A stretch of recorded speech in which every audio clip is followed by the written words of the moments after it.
August the 1st would have been the 56th birthday of the former Surrey and England batsman Graham Thorpe, who a year ago died after struggling with depression and mental health issues.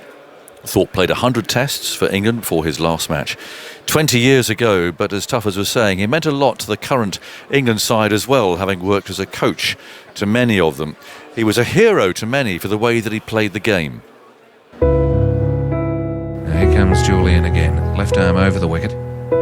And this ball is a short one that's pulled away, or in fact it was hit in the air. Now it's going to bounce over Slater's head, and that's his 100. Unbelievable way to get it. It was in the air. Slater thought he had a chance of catching it. He moved and then stopped, realising that he wouldn't. It bounced straight over his head, and Thorpe has made 100 in his first test. 101. What a great way to start a test career. And let's let the crowd tell you the tale. And Thorpe takes a short single on the offside, and he's got his 100. His first 100 in Australia, his second test 100. He is celebrating before he completes the runs. A quick dab away on the offside. He gets the run that takes him to 100. I'm sure that's a very big moment for English cricket, certainly a big moment for Graham Thorpe. So Morrison is on his way. Thorpe has 97. He drives through the offside. That'll be it. A great roar from the Barmy Army, who stand and applaud Graham Thorpe, who is absolutely thrilled. He's waving his bat. He gestured there to the England dressing room. He's pulled off his helmet. And a bit of a hug there from Dominic Cork, his partner. All around the ground, people rise to Graham Thorpe, who's had a battle. Still it is in, both Thorpe turns that round the corner, and there it is, that's his 200. It goes down to fine leg and Drum the fielder there. Thorpe waves his bat, he looks like a sort of animated, I don't quite know what, takes off his crash helmet, waves his bat, his hands, his crash helmet. The England dressing room cheer, the stand at the far end cheers to Dad's army, or the Barmy Army, and Hussain has clapped his hands and brought them in. Kaiser Abbas comes in to bowl to Thorpe, who is 97. Left arm over the wicket, bowls to Thorpe, who leans into an on drive. It's going all the way down to the long on boundary. It may pull up just short. It's been caught up just yards inside the boundary, but Thorpe is back for his third run. That takes him to his 100, a well-earned 100 for Graham Thorpe, and what a splendid rescue act he's played for England. In comes Sacklin now and bowls to Thorpe. Thorpe goes back, and those are the winning runs. They've crossed for the single, they're back for the second. Graham Thorpe has won. England have won for the first time in Pakistan since Ted Dexter's side won here in 1961-62. And England have won with 2 overs and 3 balls to spare. Well, today Graham's life is being celebrated here in a day for Thorpe, which is also raising money and awareness for the mental health charity Mind. Graham took his own life. It's obviously a very difficult subject to discuss, and if you are affected by any issues, please use the BBC Action Line, where help and support is available. We'll hear from Amanda Thorpe, Graham's wife, shortly, but first, earlier today, Isha Goa spoke with Graham's longtime Surrey and England teammate, Alex Stewart. Well, one is it's a very special day, and it should be a celebration of the great little man, but it's also about the mental health, mental awareness. Obviously it's supporting Mind, which is a great charity, but it's so important that everyone talks about it. It's not a stigma. We now know that it is an illness. If you go back a few years, it was almost sort of get on with it. No, now share what you're thinking, because if you're sharing it, then people can help. And that is a really important thing, that you have support. You shouldn't feel embarrassed, whether you feel just a little bit down or a lot worse than that. But please talk about it, because so many people now can help. The expertise is there. And what we don't want, sadly, is to see something that happened to Graham. We see Graham Thorpe as someone who was incredibly resilient, someone who was seriously gritty when he was playing for England. Also, after playing as well, when he was involved with the England side, he was always there, ready to get into the fight and really support everyone around him. And I guess this just highlights that this does not discriminate mental health, that it can affect anyone. No, 100%, and you say Thorpe was one of the toughest cricketers I played with. I first met him, he was probably 14. Played a lot of cricket with him. He was not just a teammate, a really good friend. And to see what happened to him and the way he went downhill was horrible. And he is a fighter, he was a fighter. but sometimes, you fight a battle, you don't always win. And that's the thing. So if it can happen to someone like Thorpe, it can happen to anyone. And that's what I talk about. No one should be embarrassed. No one should feel lonely. Please share what you're thinking and be honest. That's the important thing, because on the outside, everything can appear, everything's fine. But inwardly, we don't know what's going on in someone else's mind unless they're prepared to share. Admit it, it's not weakness, it's actual strength to share your problems and then trust those people who can help you. And the Thorpe family are very keen to support Bat and Have a Chat, which is an initiative that has been set up by Mind. How important do you think that's going to be, certainly in the cricket community? 100%. It's going to be so important, because obviously cricket was a massive part of Thorpe's life, and the fact now that people can go and hit a cricket ball and then have a chat about it just makes great sense. And Amanda, his wife, has been big in promoting that along with the rest of the family.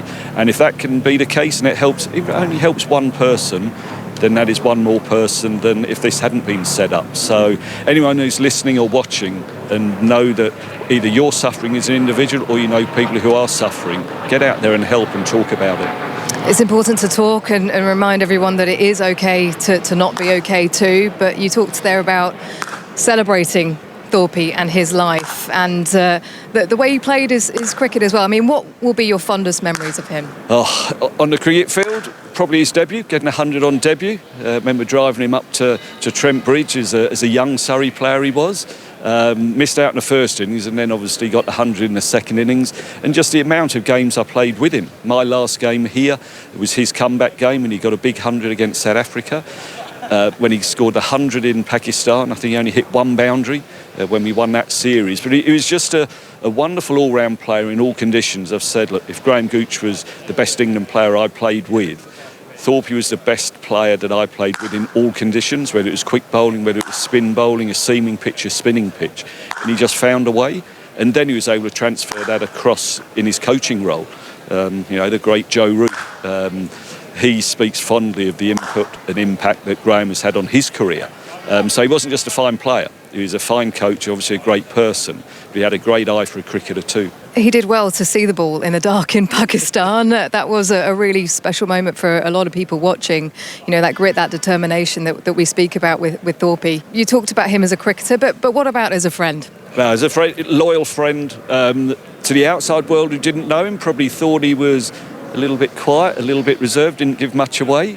But if you're in the inner circle, he's one of the funniest people you'll know. He's cheeky, was always there with good humour, loved a laugh, obviously a Chelsea fan, which is important, so close to his family, but just a great person. We sort of talk about someone who's been in the public eye about what they were good at, and that is obviously he was a brilliant cricketer, we know that, but as a person he was even better, very loyal, very funny and great fun to be around. And we've spotted a few headbands already today. Everyone's going to be sporting a Graham Thorpe headband. How important is it that people coming in here today, as well as the players, get behind it? No, it is. Look, there's so many charities. We have the Ruth Strauss Day at Lord's, which is fantastic. Glenn McGrath out in Sydney. But today is Thorpe's day. And the headband, that was sort of his trademark. He would have that. We could have had everyone had a bat grip because he used to fiddle with his bat handles forever, but I think the headband is easier to wear. But no, if we can promote this, raise some good funds which goes on to help others, and then potentially and hopefully turn it into an annual thing. And it's important to celebrate. So celebrate his life and then celebrate the fact that this money is going to help others in the future. You mentioned his relationship with Joe Root, but I know a lot of the players really looked up to him and really enjoyed having him as part of the setup. Yeah, he cared. That was the thing. I remember he sat up in my office and he came and said, I've seen a good young player. I said, go on, who's that? It was Joe Root. And I think Joe was just 19, may have just touched 20. And obviously, Joe has spoken fondly of the input and impact he's had on his career. But it wasn't just Rooty. All the players said, whether it was a conversation, whether it was a session in the nets, that the knowledge that he imparted and the help he provided was second to none. But he had a great understanding of the game. And that's what I talk about. He was quite quiet to the outside world, but he was a real student of the game and understood the game, and had that skill of then transferring that knowledge across to those players that he was working with. And only had to be at the funeral to celebrate and say goodbye to him. The number of players and ex-players that travelled a long way to come and say goodbye, but also to say thank you. What do you think he'd say about the way England are playing cricket at the moment? He was positive. batting it, well, cricket in general is taking it to the opposition, playing with good intent, playing with a positive attitude and approach, both in attack and defence. So he just liked to see people develop, progress, and also be allowed to show off their talents. So what they're doing under McCullum and Stokes, he would have enjoyed. He really would have done. He liked the relaxed atmosphere. He was hopeless at sticking to rules and regulations. If he was told to wear jacket and tie, he might turn up in T-shirt and shorts. But having said all that, when he was at work, then he was dedicated and very thorough in how he went about things. So, yeah, he'll enjoy seeing what's going on here. Say, whether it's Joe Root breaking all kinds of records, whether it's a Harry Brook or a Jamie Smith striking a ball for 4 or 6, the bowlers running in trying to take wickets, he'd have been all over it. And hopefully he's upstairs looking down going, yeah, I'm enjoying it. Well, that's Alex Stewart with Isha Guha earlier today. And as Alec was saying, the Thorpe family have been working with Surrey and the charity Mind on this day for Thorpe to celebrate Graham's life and also to provide a legacy for him. Amanda Thorpe, Graham's wife, spoke before the game with our chief cricket reporter, Stefan Schemmelt. Amanda, in 1993, I was 8 years old. Yes. And I remember watching Graham Thorpe walk out to bat against Australia and make 100 on Test debut. And that was a time when no one did that. England were rubbish. Right. Australia were brilliant.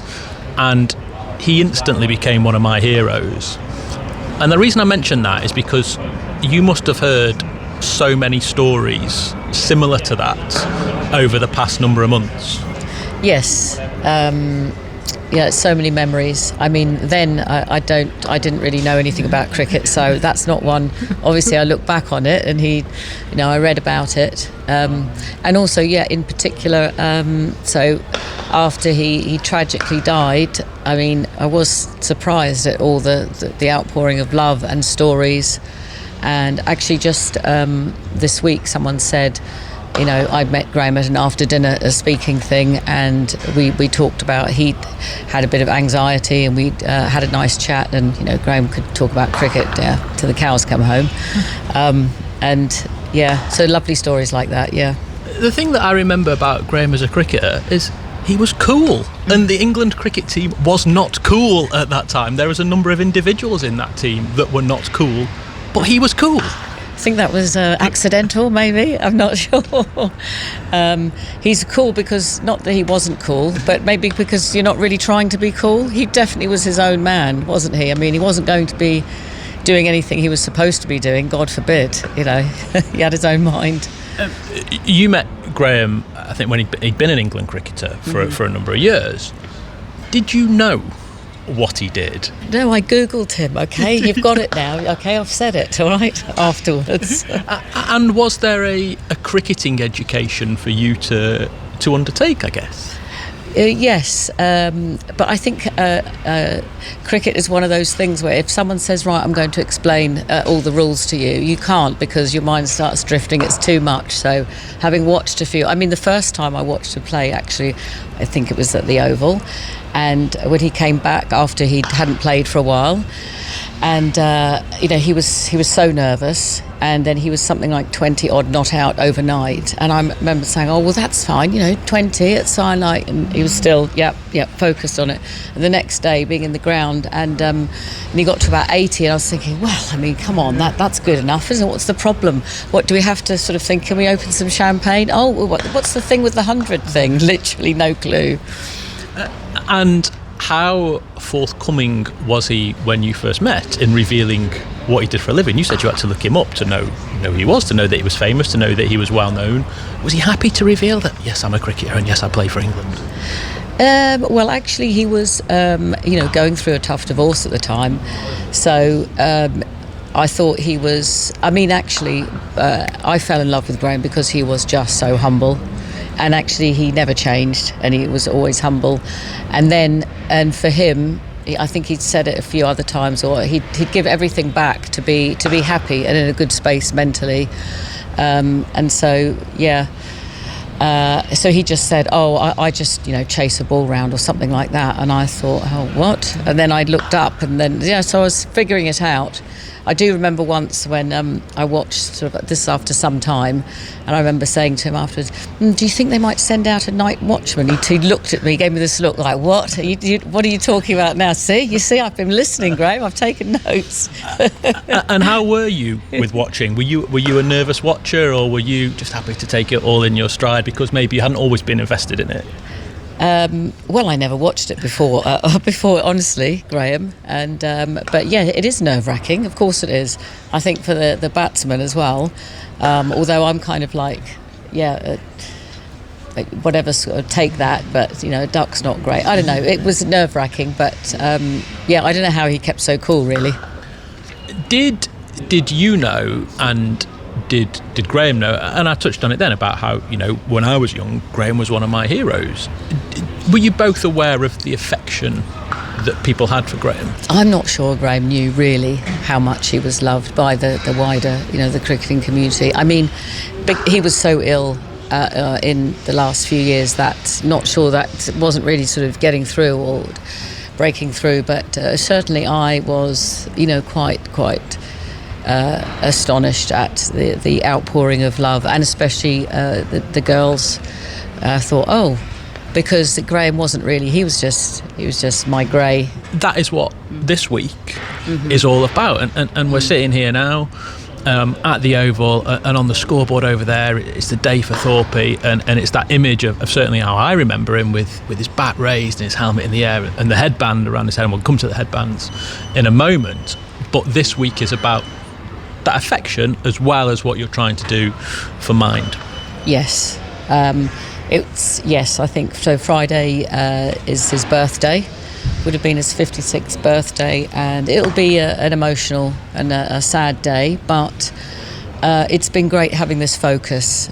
Charity, something good can come out of it, anything, even if we help however many people, something to focus on and raising money, but and remembering him. I mean, that part, I think he'd be sort of like, Amanda, what's all this fuss about? But it's like, well, we're doing this. We're gonna, he loved life, and I think he had a great time. Because what you and your girls have been through over the past year, and you've explained that on a number of times and you've talked about it, but what you're actually looking to do here this week is to turn what has happened to something positive. To help others, yes. To help to shine a light on the families and loved ones of people who are maybe in a particularly bad way, like Graham, so with quite bad mental health problems, trying to support them and help them when often you don't really know how to. That's really hard. I didn't know that, you're not alone. That we did feel a bit alone, but to highlight there's lots of, there's support and help out there, Mind, and they can tell you, other avenues of help, and of course to reduce the stigma of the people who are suffering, and it's not. I think Graham was known as quite a mentally tough competitor, everyone would say, who watched him play. He loved it. He loved a challenge, step over the rope, and I'd be quivering there. And so mentally strong, the juxtaposition of then being, well, you might say, he's had this mental health and he was weak, but it's not weak, that's the point. It's an illness, and it's nothing to be ashamed and embarrassed about. Have you found that? You used the word stigma. Have you found that over the past couple of years that stigma is attached to mental health problems? Well, I think perhaps I would. Well, from our experience as well, men and middle-aged men. I mean, they're the providers. They're the strong ones. The family and everything. And also Graham's personality, he was the life and soul, he was fun and entertaining, but you don't always have to be the person. Sometimes, it's okay to not be okay and let someone else step up a bit and ask for help. Tell us about the work that you've done with Mind, and tell us about how the idea of a day for Thorpe came around. Well, the fact that it's on his birthday and it was a test match, it's all just, I don't know how that happened. So that was a luck. But I guess we saw the day for Ruth, Red for Ruth, and it's something really nice to work towards and to raise money. So I think we probably thought about that as an idea, and then we just started thinking about where we wanted to focus it on as well. And mental health was kind of the obvious one, and I think it needs to come out of the shadows a bit more. And the headbands are a brilliant idea. And again, looking at that image over there with Graham with his headband on, it's certainly what comes to my mind when I think of Graham batting, when he takes his helmet off and he had that feeler headband around his head. So they're going to be all over the Oval. So who had the idea for those? And on the headband is also the image of Graham with his bat raised. Who came up with that? I think it was kind of we sort of have a group of us in mind, and Surrey, and we all sat around a table and we had these ideas back and forth, and for the logo. So it was a joint effort. But when I first heard about when I saw this, it was like, yes, it's brilliant. And the money raised is partly going to the bat and chat sessions that are run by Mind, and you've been to visit one of those in Burton. What are they all about?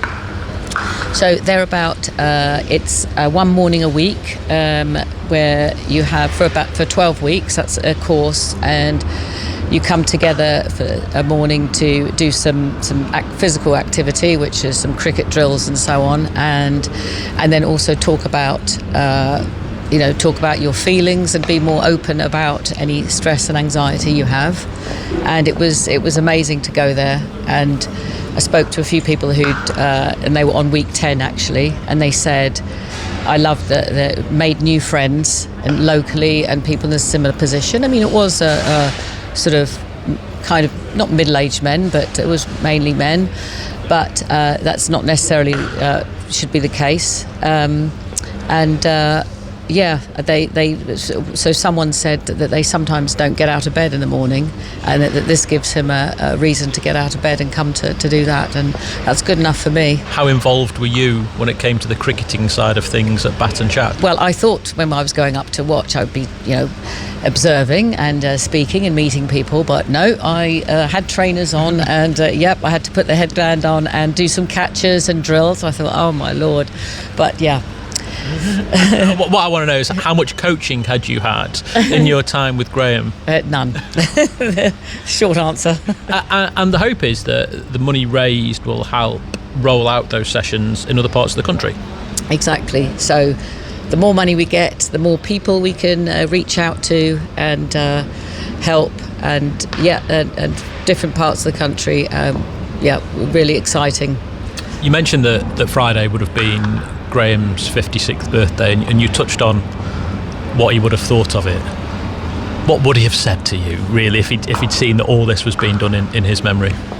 Oh, he would have just said, Amanda, what on earth do you think you're doing? Can you just stop this now? That's enough now. And about the sort of the thinking about Graham and his memory, he was, like I say, he was sort of humble. He was quite shy as well. However, he would definitely be 100% on board with the helping others. And he actually did have, he went through a couple of periods in his life. For example, as I said earlier, like he got divorced, and of depression and anxiety. And coming out of that, he always sort of spoke about wanting to help others and do something. He said maybe when he sort of stops coaching a bit and he'd like to. So he even spoke about that. So he'd be 100% on board with that. Have you thought about how you will feel, or will you just be too busy? Oh yes, I have thought about how I'll feel, but even being back here at the Oval, which is his home from home, it's emotional because I'm here. What am I doing here without Graham? But I want to, so it will be emotional, but I think it's going to be actually incredible, and just to feel the love. And everyone loves cricket, and we're remembering Graham and the life he had, and so I think it's going to be really, really special. Good luck. I hope you enjoy it, and I hope you look good in a headband. Thank you so much. Thank you. That's Amanda Thorpe with Stefan Schemmelt. So, as Amanda said, she's been working with Mind on this day for Thorpe, and the Mind Chief Executive, Sarah Hughes, is with us now, looking very colourful. Thank you very much. Sarah, it's Thank lovely you to for have you having me. here. Gosh, how do you make something positive out of such a terrible thing? Look, firstly, I want to say thank you to the Thorpe family for inviting us to be part of this great way of honouring Graham. Look, it's an incredibly tragic and difficult story to talk about, and we know that we need to think about it carefully, talk about it carefully, because there will be people in the stands, people listening, who've been directly impacted from the loss of Graham. So, look, we want to honour him. We want to share information to help as many people as we can, and we won't stop until mental health doesn't pose a risk to people's lives in the way that it has for Graham. Yeah, and when you know someone who has taken their own life, there's that feeling on you as well of, I don't know, guilt, all these sort of emotions that you feel, could you have done more to help? It's all those things that go through people's heads as well, and the Thorpe family. Absolutely. Losing someone to suicide is devastating, and the pain of that will continue for decades and generations to come. And I think, what we want people to know is that when people do feel really unwell or in crisis and taking their own lives feels like the only way forward, they often do that because they think that we would be better off without them. And I'm here to say that's not true. Yes. And that there is help out there, and that, people who feel that way often just need a conversation at that moment, and the world could be incredibly different. Yeah. Graham actually is a really interesting example of mental illness, in that outwardly, and you heard it with Alex Stewart's conversation there with Isha, he was a fighter, he was tough, he was gritty. He didn't show anything out there on the field apart from this, this iron will. And yet, clearly inside, there's something different going on. And I think this is really problematic for men, particularly. So this idea of the tough exterior, there can't be anything else going on. But of course, the majority of men I know, there's always something else going on, right? And we're all trying to strive for things, and men are trying to really kind of struggle with this whole idea of identity, etc. Nowadays, this idea of masculinity versus being vulnerable, etc. We see it played out in lots of elite professional sports people, particularly this kind of sense of not being able to be vulnerable, not being able to share how the pressure is impacting them. So but of course, why is this? Why are we unable to? I mean, you're a woman, but why does a man find it difficult to talk about? Oh, it's so difficult. You know what? I mean, I often think about this because I feel incredibly sad about it, because it's really related to the image, to this whole idea of, this kind of gender identity of, you've got to be strong, you've got to be, don't expose that weakness, because if you do, then, people will feel like you're a letdown. Right. And of course... You might lose a job. You might lose a job. Or they might look negatively at you. Yeah, people really worry. And of course, in many situations, that's not the case. But that feeling of shame, stigma, and in some instances people have felt like looked over at work, or their family relationships have changed and so on. So, it does have an impact, but the issue of shame and stigma is really something that we must conquer, because, being able to break that cycle of silence would, mark a revolution in mental health, certainly for men. You're saying, was it 75% of suicide cases of Graham's sort of age are men? Yeah, I mean, I have to say that the majority of people who take their lives from suicide are men, and that's been the case for a long, long time. And often what happens is that these individuals also have not been to see their GP, or they haven't actually sought support for their mental health. So they're experiencing this distress for a long, long time, haven't got support, and then have felt so bad that this is what's happened. And so the reality is that most people don't get help when they need it. We need people to make those steps. And of course there are people, and in some instances people are let down when they reach out. But actually, if you call our helpline, the Samaritans and many other organisations, we're there to validate you, to hear you, to understand and provide you the support in that moment. And right now, today, we are fielding hundreds of calls from people who are in this very moment needing help. How do you know, as an individual, when you need to do that, though? I mean, how do you know? Yeah. What's the difference between feeling down about something, feeling disappointed about something, feeling depressed about something, something's gone wrong in your life?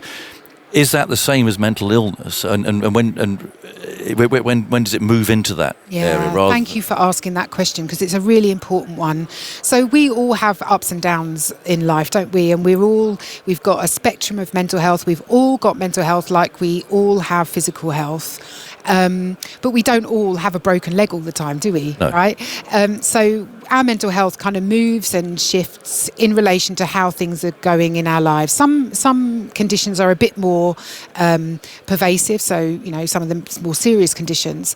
But if the way you're feeling is stopping you from doing things, if it's stopping you from going to work, if it's stopping you from having relationships, if it's really impacting all of the things that you do in your life, at that moment you need to seek help, because mental health, certainly depression, anxiety, is treatable. These are treatable conditions. If you get them early, they can absolutely be managed. Right. Well, see, that's a positive message. Absolutely, as yes. well. I mean, although I suspect that maybe the cause of that illness might still remain. I mean, if you have lost your job, if you've been divorced, or whatever it may be, that might still be there even when you've been treated. Indeed. And so, the reality is what we'd like a situation at Mind where, there wasn't so many social pressures for people, and, there weren't so many people struggling with poverty, etc.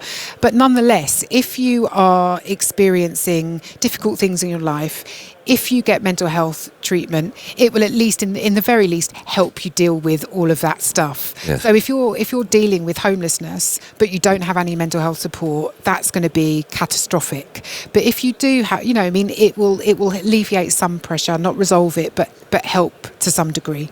And what about friends and family, or someone who you suspect actually isn't actually very, very well? I mean, how do you broach that? Well, I think I think Amanda has said it in some of her interviews, that you ask and then you ask again.